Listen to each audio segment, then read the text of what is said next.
Hello and welcome to Love Fools with me, your host, Terri Shield, where we are hopelessly devoted to exploring and embodying the universal language of love.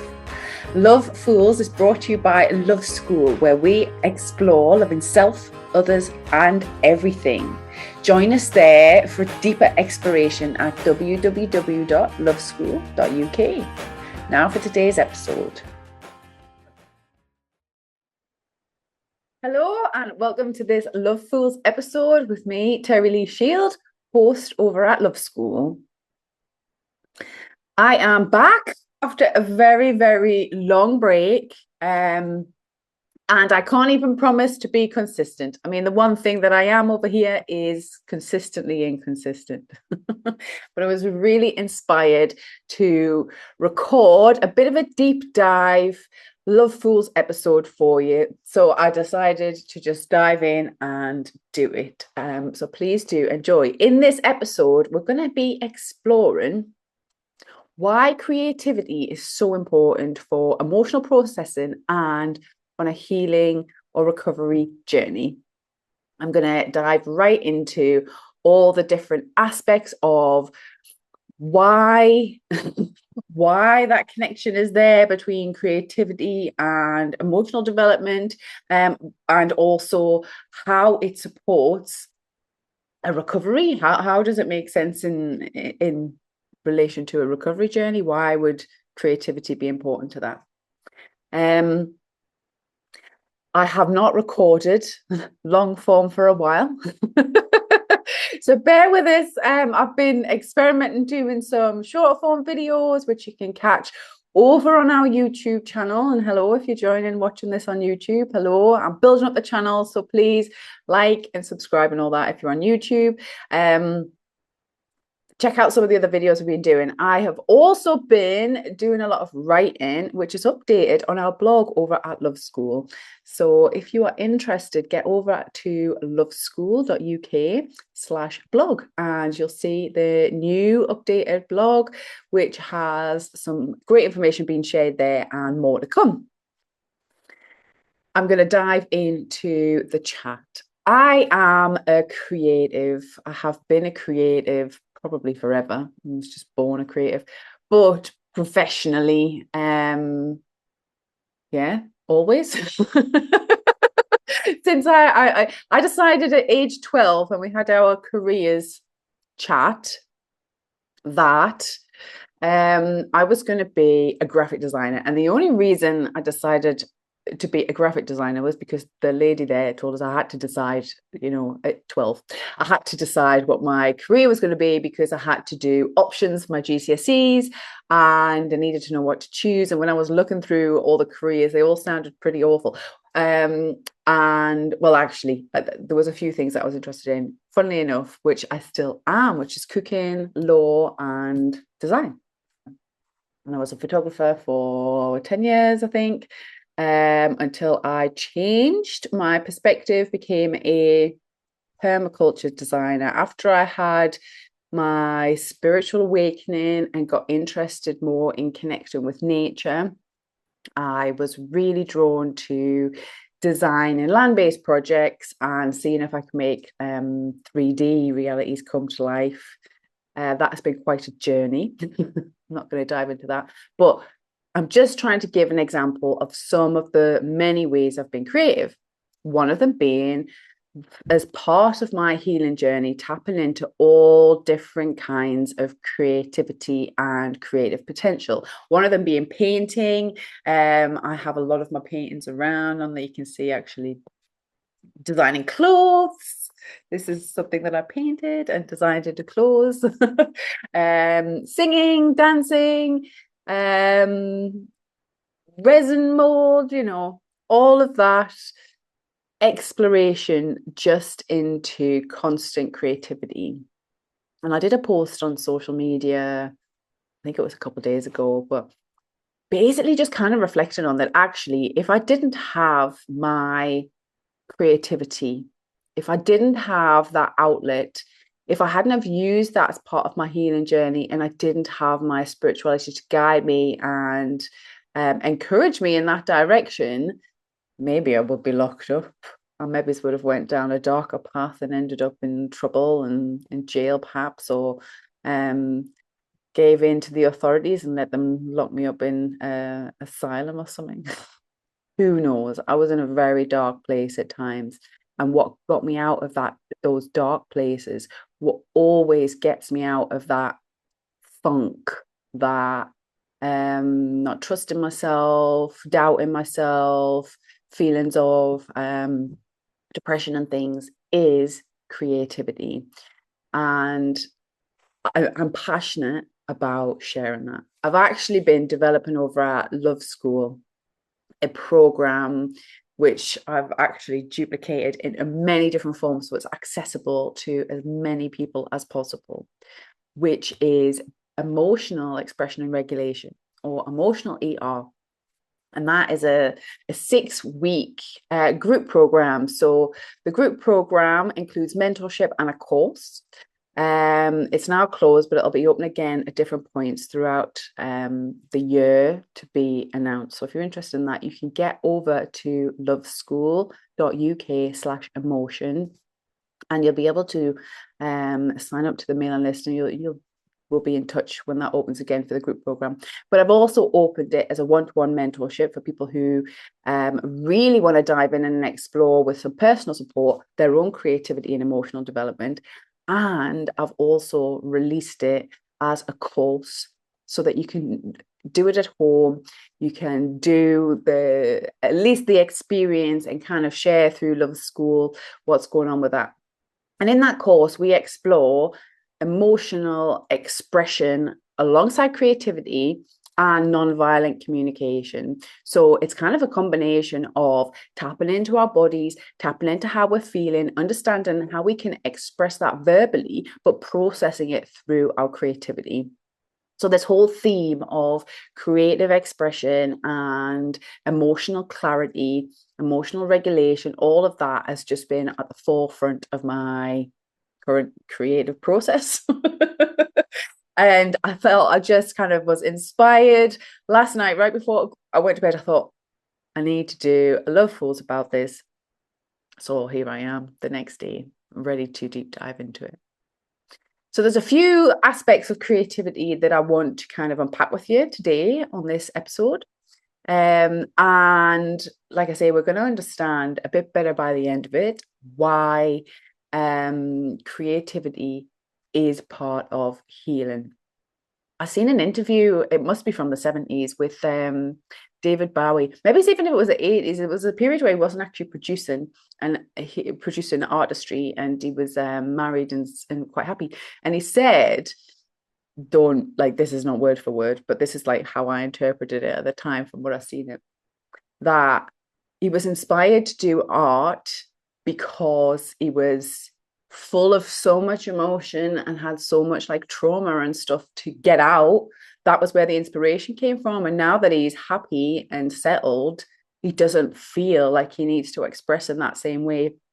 And I've had very similar experiences. Like when I heard that, it really resonated because I was like, oh my God, like I feel like creating art and expressing, especially exploring a new way to express, every time there's something new to process, or every time I've had a really difficult trauma to deal with, or every time I feel a bit stuck energetically, that's when I feel inspired to do art. And actually, when I'm just really kind of living my life, I'm still a creative person, still create, produce, which is a little bit different. We'll talk about that in a second. But I don't feel as inspired to focus on the artistry. And that's where we're going to start, is the difference between creativity and productivity, and why I think it's important to understand that. We live in a society that very much values productivity. And creativity can be a part of productivity, but they're very much different in their energy types. So I would equate productivity with a very masculine energy, creativity and more feminine energy. The reason being because productivity, is goal orientated. It is based on producing something So the end result has to involve something is created, and it has a final outcome. So you do something in order to get something out of it. So, for example, this podcast is it's a product of I'm producing something. I'm going through this creative process and I'm producing something at the end of it that is useful, that can be used by other people, that can be in the economy, if you like, in the resource economy. Excuse me. Creativity, however, or when we're exploring creativity, especially for what I'm going to be referencing, like a healing journey and things, is completely different. It is the process. Creativity is about exploration. It's about freedom. It's allowing yourself just to journey and try things and see how it feels, and allow yourself to be moved in a certain way without having that fixed and final outcome in mind. Now, you might want to produce something, like I said, you might want to produce something with your creativity. But generally, especially if you're starting a new creative process, you don't go into that expecting a perfect result. You don't go into that expecting to know what's going to happen. The point of the creativity is to explore and to find out and to see what works and get a vibe on it. And there's so many advantages to that form of creativity that's very different to productivity.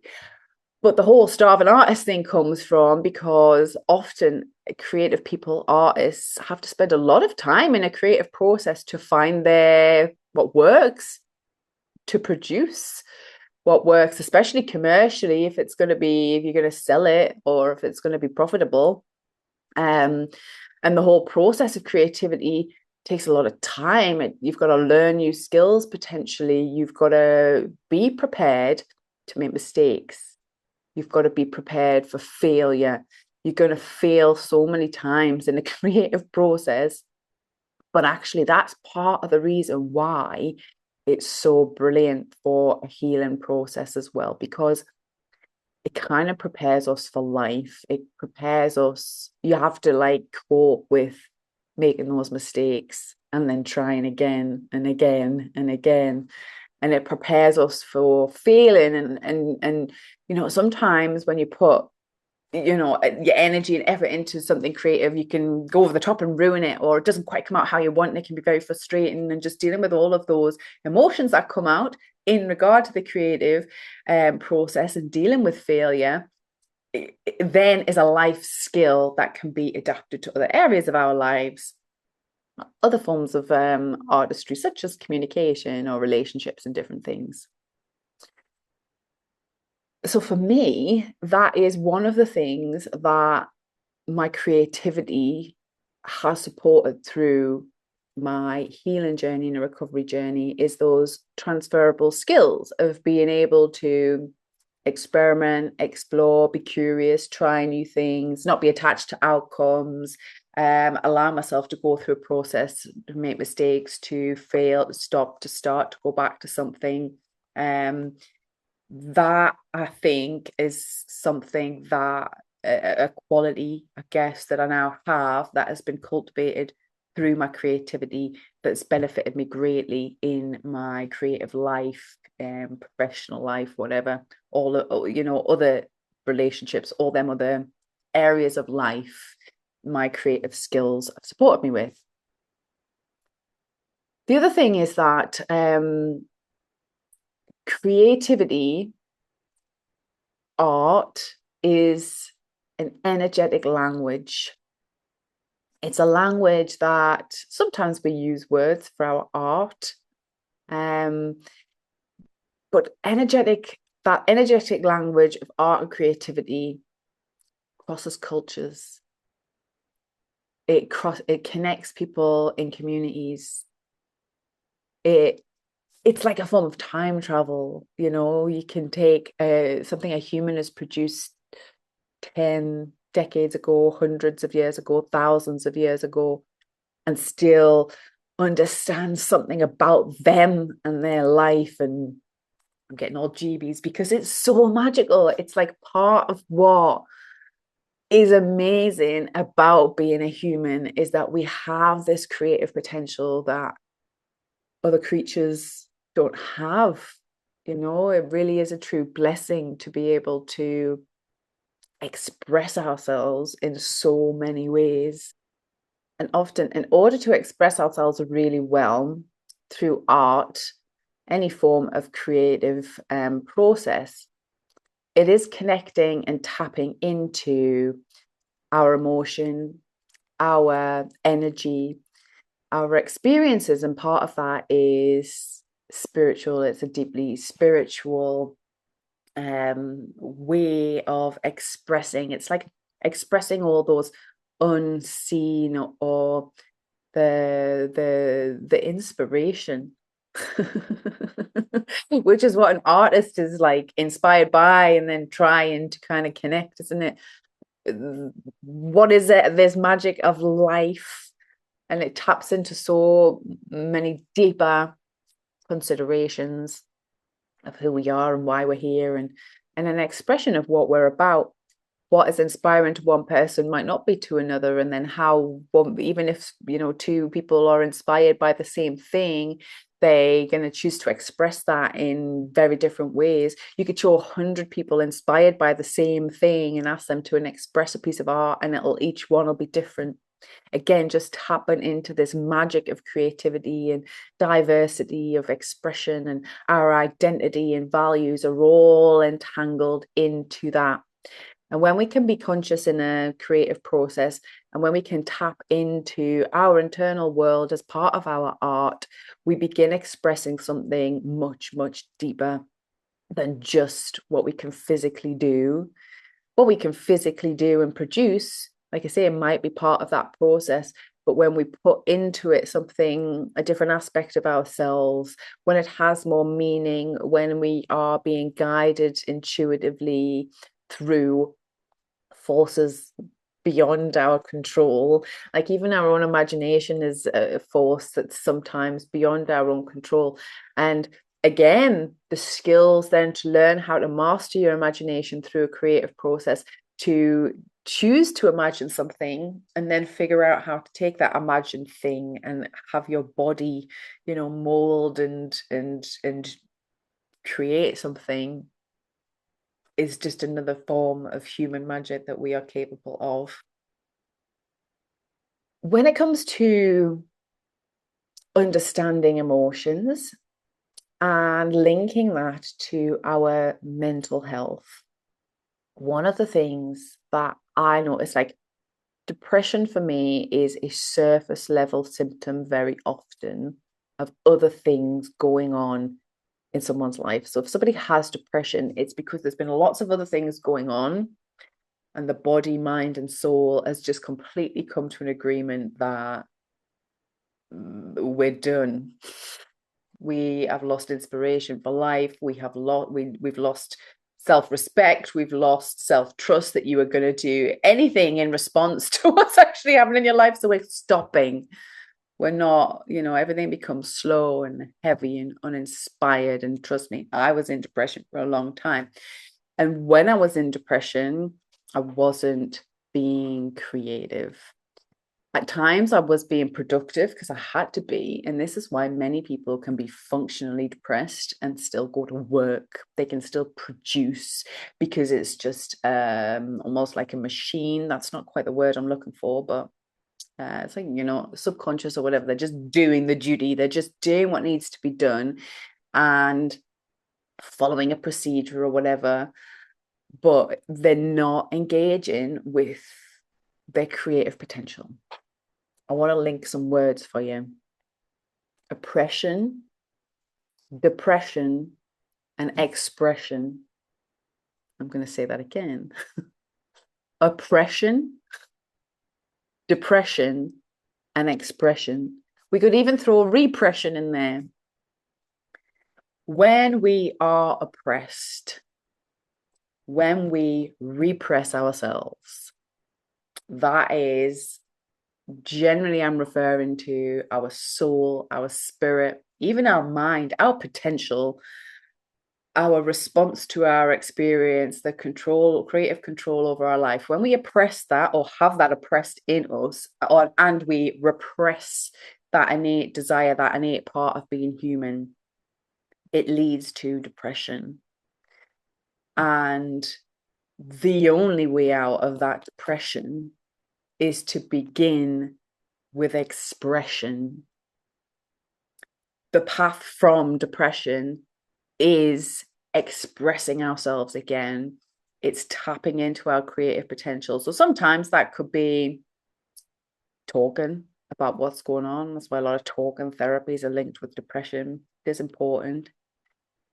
But more than that, I see depression not as a mental health problem. Sometimes there are mental constraints linked with depression, and that is generally related to the oppression and repression behaviors. So there might be some mental conditioning that needs to be worked through in order to get out of depression. But to heal from depression, to understand why we got into that space of depression, we need to express it. Now, that can be verbally, but I think a lot of that is trapped emotions. And our emotion, as was said, is an energetic language. So words is one way to express, but creativity is another. And that expression can be through color, texture, our clothing, how we move, what we eat, even what we create and what we eat.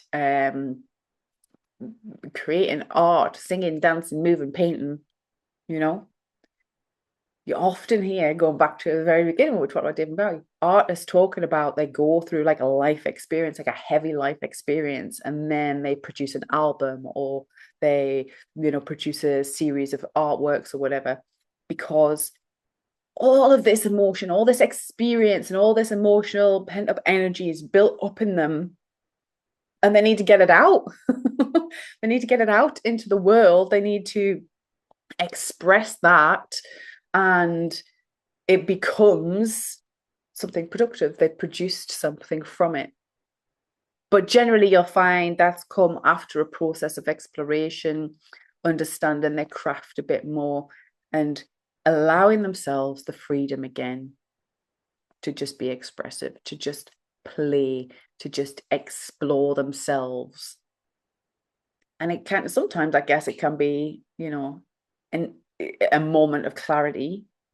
For me, coming out of depression, it certainly wasn't one single moment of clarity. And in fact, it was probably not until after I got out of the depression that I realized how much the creativity had supported my healing through that. It was beginning, like I say, really, really simple forms of expression and creativity started to cook for myself again. When I was depressed, my food, my eating was horrific. And like, I'm sure if I haven't done podcasts in the past about that link, I will at some point. And there's courses at Love School and all that about the importance of our physical health for mental health and emotional health and how it all links. But anyway, just cooking food, choosing the food, looking at the color of the food, the texture of the food, considering that, and cooking a meal again was these baby steps that were supporting my creative process again, that were giving me an opportunity to explore and tap into my freedom of choice and then be productive, because I produced a meal and ate the meal and the meal was delicious, and then got the nutrition and just supported my, general well-being and health. And it was part of it. Going for a walk again. I remember starting going for walks. Like I walk twice a day now. I mean, I have a dog, but even before I had the dog, I was walking every day, because for years I never really, unless I was going somewhere, I never just went out. I never just kind of went for a walk. And I do remember, I was like binge watching TV, I think, at the time. And one of my depressing phases, I've not been out the house, I've seen anyone at all. And I just suddenly had this inspiration to go out for a walk. And I did. I was knackered.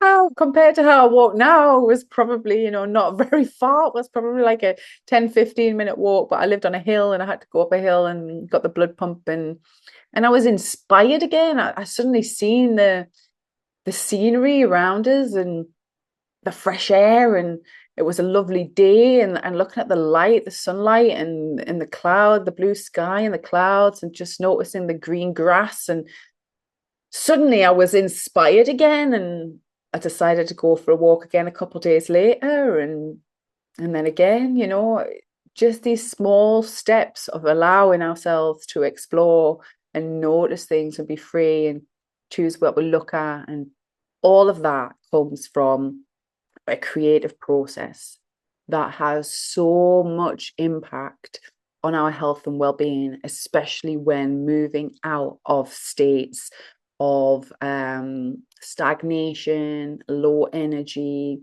feeling stuck, feeling unwell, feeling ill, feeling uninspired.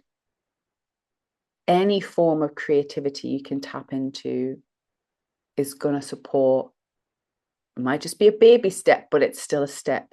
It's going to support and step you towards more wellness, towards recovery, and towards a better understanding of yourself. Because sometimes, like going back to like making mistakes and things, sometimes we try something and we don't like it. Sometimes you go to all this effort to cook a meal and you eat it and it's horrid and you don't like it and you're like, oh. But then you know what you don't like. And knowing what we don't like or don't want is just as important and just as helpful as knowing what we do like and what we do want. Finding out where our limitations are, what we're not as good at, is just as important as finding out where our hidden talents lie and where our skills lie. And it gives us a choice. Do we want to learn a new skill or not? Is this something that I want to carry on and learn and overcome? And that kind of feat of overcoming again starts to build our self-esteem, and it starts to build a self-image that we might have forgotten. It starts to build more of our sense of self, our identity, when we can learn from our failures and then make a choice, learn about ourselves. When we can learn from our failures and try again, when we can make a mistake and still get back up, even if it takes days to get back up after that mistake, and we still get back up, even if it takes months, even if it takes years.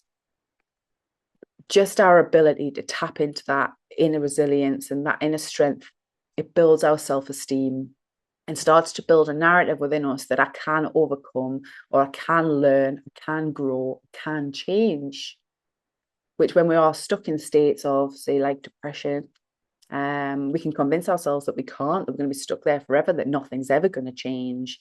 So just choosing one tiny thing to try again and then learn a bit more about is proving to ourselves that actually that mindset isn't true. It's wrong. We can change. We can change. We can grow. We can overcome things. And even if they're small, tiny things, even if they seem, unimportant when compared to some of the bigger problems or struggles in our lives, it's still a little ounce of truth. It's still a little bit of truth that we can take with us that, I did overcome that. I did try something new. I did learn a new skill. It was helpful. Or even when I made a mistake and learned what I didn't like or wasn't good at, that was also helpful. Gives you a sense of like direction, of clarity, of alignment. And another bonus for creativity is when we do produce something we like, that's also a little bit of a self-esteem boost, isn't it? Oh, I made that and I like it. I did this painting and I turned it into some clothing and now I can wear it and I like it. Or I made this food and now I can eat it and I like it. I painted this picture and I can put it up in my lounge and I like it. So there's a ripple effect there of actually improving our environments, whether that's our mental environment, emotional environment, spiritual environment within ourselves, or actually our health and well-being in relation to the environments we're living in. If you haven't got not got much going on in your home, for example, if you're stuck with if you are in depression and things, it can be really hard financially. You might not be able to afford to have nice things, but if you can scrape together, some I do some of my paintings on mount board, right? So I go to framers and I just ask for their offcuts of mount board. They're odd sizes and all that, right? They were just going to throw them away, so they don't care. And they give me mount board, and I get that for free, and then I can paint on it. You can get paints, even they're not the best quality paints in the world, but you can get paints really quite cheap these days from like certain shops. Um, you can even just experiment and like I pick up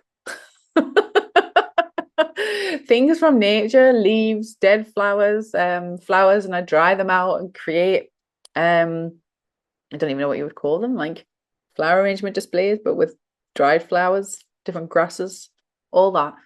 Um, you can find resources around us and turn them into something else that we find pleasing or inspiring and put them in our environment. And just living in an environment then where you have more creative potential over, where you have nurtured a little bit, again, just kind of feeds our well-being. It feeds that part of us that believes we deserve to be around nice things and that we can improve our environment and we can make things better.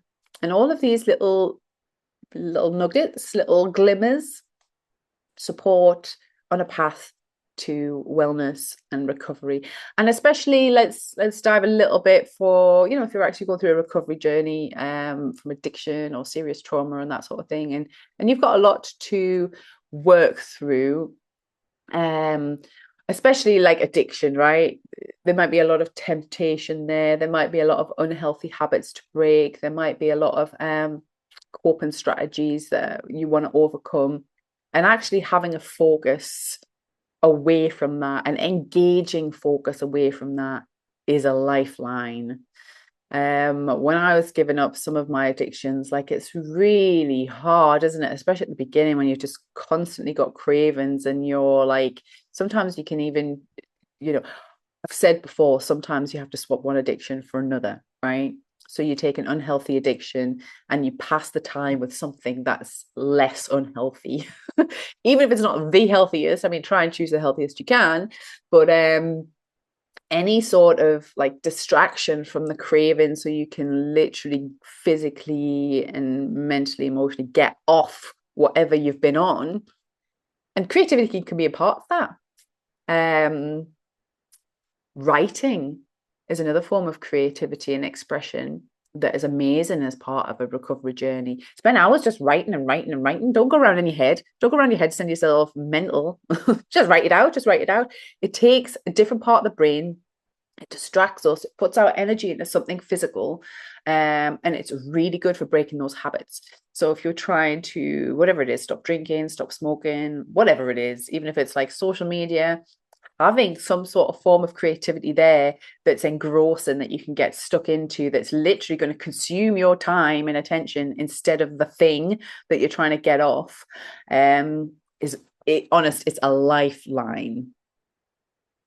Just just doing something that you find interesting than something that is destructive for you or that's been, harming your health, is a massive improvement and a massive support on a recovery journey. I feel like we've covered quite a lot in this episode. I don't want to make it too long, and I can feel myself starting to wane a little bit now. Like I say, it's a little while since I've done, I don't know how long we've been now. It must be at least half an hour of me talking. It's a lot. But if you are interested in exploring creativity and understanding how to process your emotions, and maybe even look at communication, check out the EER course, the emotional ER, the emotional expression and regulation series that we've got on Love School. Like I say, we've got a course that you can do at home. We have one-to-one personalized mentorship that only has very limited spaces. We only have a small capacity for some of the one-to-one work. And then every so often, we'll be running it as a group program, which is just an amazing way to connect with new people as well around creativity. And in the course, we're exploring loads of different forms of creative expression, everything from art to role play to movement to sound making, loads, absolutely loads. And we also explore non-violent communication as a way of understanding how to tap into and connect with our feelings and needs, and express that in a non-violent way to others. So learning new skills in communication and connection is very much empathy focused, and that's like self-empathy and empathy for others. So if you're an intuitive, creative, and an empath, you're probably going to find this course really, really helpful. And I've also obviously thrown in some of my things that I have learned as well from doing that course. I am also going to I was inspired last night to create a PDF freebie, which is going to be looking at our emotions and our sensory information and our thoughts. So kind of separating out how our body feels to what our brain is processing from our thoughts. And it'll just be a PDF that you can download for free. I will put the link in the description for all of those things. So if you're interested in any of that, please do take the resources. They are there, or join the courses.